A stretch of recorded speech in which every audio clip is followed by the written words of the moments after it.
Avance derrière eux là, accélère, accélère, accélère.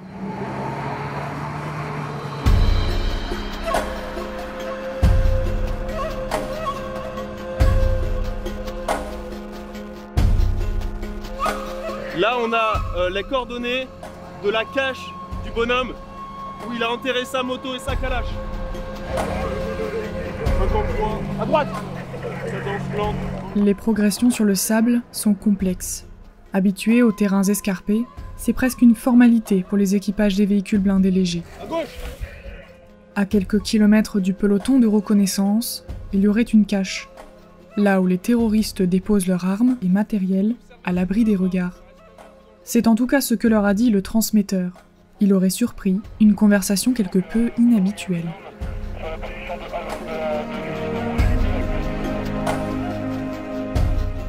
On a eu un renseignement électromagnétique qui en fait a détecté les transmissions d'un élément isolé, GAT. À ce moment-là, c'était mon peloton qui était le plus avancé, donc qui est intervenu en premier pour rechercher la personne sur les lieux.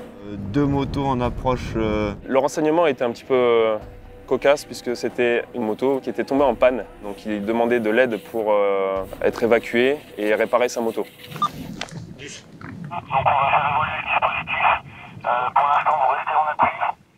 Détection, intervention, neutralisation. À l'approche de la force, la fuite ennemie est quasi systématique. Il s'agit alors d'intercepter des exfiltrations, de pousser le terroriste à laisser sur place son matériel, ses motos et ses armes. En avant, on resserre bien le dispositif sur la gauche. On a la mission de ratisser pour essayer de les faire sortir. On a des autres éléments qui sont un peu plus bas du dispositif, en embuscade, pour interpeller les éventuelles fuites. Rejoints progressivement par les autres véhicules blindés, les fouilles et ratissages ont donc pu commencer.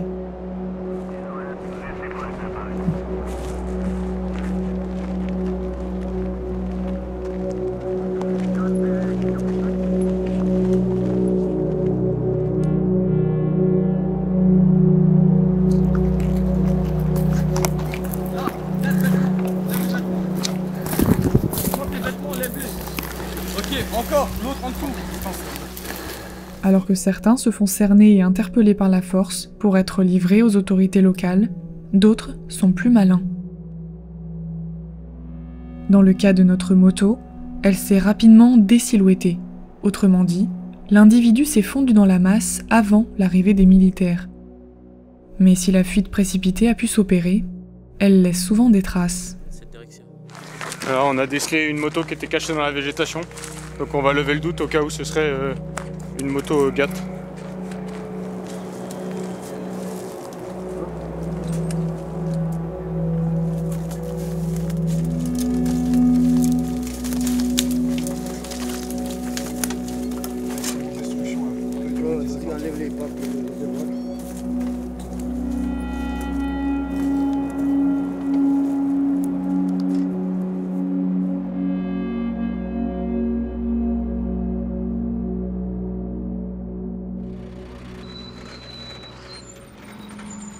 Non loin de là, plusieurs cahutes, des paysans et quelques troupeaux.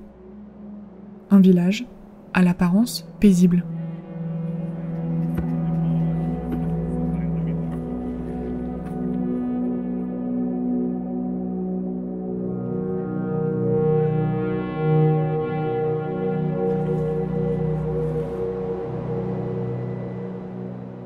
La prudence ne doit pas redescendre. Chaque berger n'est peut-être pas un berger, chaque bosquet est par définition suspect, et il faut différencier des mots prononcés par crainte de représailles des vrais indices. Vraiment, on lui a posé la question, c'est à qui c'est ça, qu'il a juste dit Ménaka, donc il n'a rien dit de plus. Le lieutenant il a demandé s'il avait un téléphone ou pas, il dit qu'il n'a pas de téléphone. Mais quand la parole se transforme en mensonge, la prudence, elle, devient suspicion. Donc en fait, tout à l'heure, les deux personnels nous disaient qu'il n'y avait pas de téléphone à leur niveau. On vient de trouver une carte mémoire, un support de carte SD en fait, qui sous-entend qu'il y a un appareil électronique, un téléphone ou quelque chose pour mettre ce support justement. Donc on va essayer de voir d'où vient cette carte mémoire, à qui elle appartient. Il n'y avait pas de micro SD, juste le support. Non, support suppose micro SD suppose téléphone. Ok. Dans la caisse verte, dans un petit sac rose dedans, appartient probablement au personnel féminin. Cette situation n'est pas exceptionnelle. Les groupes armés terroristes se servent souvent des populations vulnérables pour leur servir de couverture. Dans cette large opération, menée en coordination avec la force conjointe du G5 Sahel et les forces armées locales, il s'agit donc de privilégier au mieux l'effet de surprise. On sent que l'ennemi a été surpris lorsque nous sommes déployés. Il y a des endroits où nous avons surpris l'ennemi dans des camps. Et ensuite, on a pu percevoir qu'il était dans une phase plutôt d'ajustement par rapport à notre manœuvre et qu'il s'est, ce qu'on dit, on appelle ça désilhouetté, mais on peut dire qu'il s'est fondu dans la population en attendant, entre guillemets, que l'orage passe. La question désormais pour nous va être de savoir comment il va réagir lorsqu'on va revenir dans cette zone d'action et qu'on va rester de façon quasi permanente pour véritablement le perturber.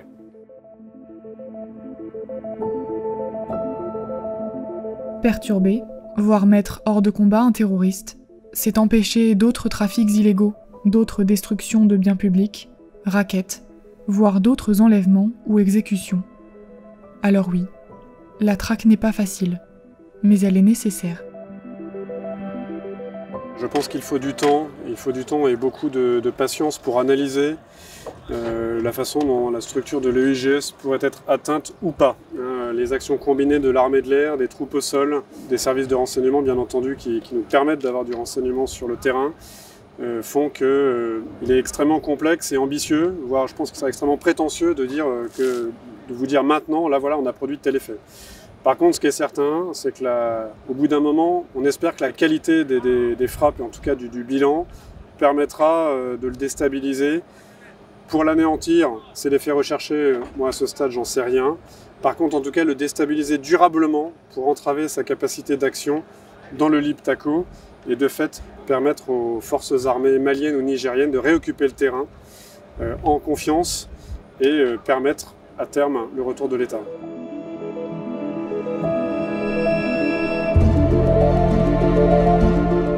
L'enjeu est de taille. Dégrader les capacités logistiques et combattantes des groupes armés terroristes dans une zone est au bénéfice direct des populations locales. Cela permet un retour économique progressif et facilite le début d'actions d'aide, comme pour l'accès à l'eau, à l'éducation ou aux soins. Et cela permet aux armées du pays de reprendre la main.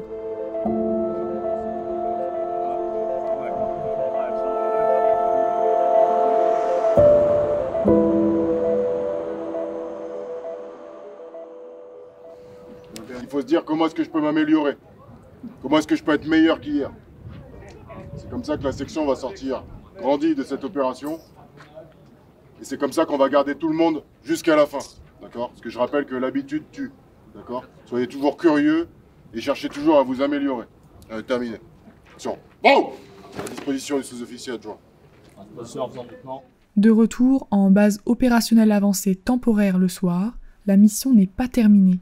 L'opération du lendemain doit notamment être limpide pour tout le monde. Efficacité et rigueur doivent être le mot d'ordre des chefs, des adjoints, jusqu'aux soldats. D'après le chef de patrouille qui a vu le médecin, on pouvait, je dis bien, prendre avec des pincettes. Des opérations au rythme très soutenu pour un quotidien hors norme. Les militaires y sont préparés avant même leur départ pour 4 mois, afin d'arriver sur le théâtre le plus confiant possible.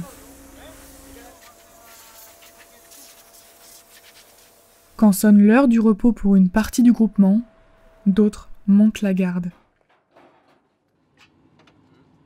Mais ne vous y méprenez pas, car entre 2 véhicules blindés, c'est parfois un autre type de combat qui prend le relais.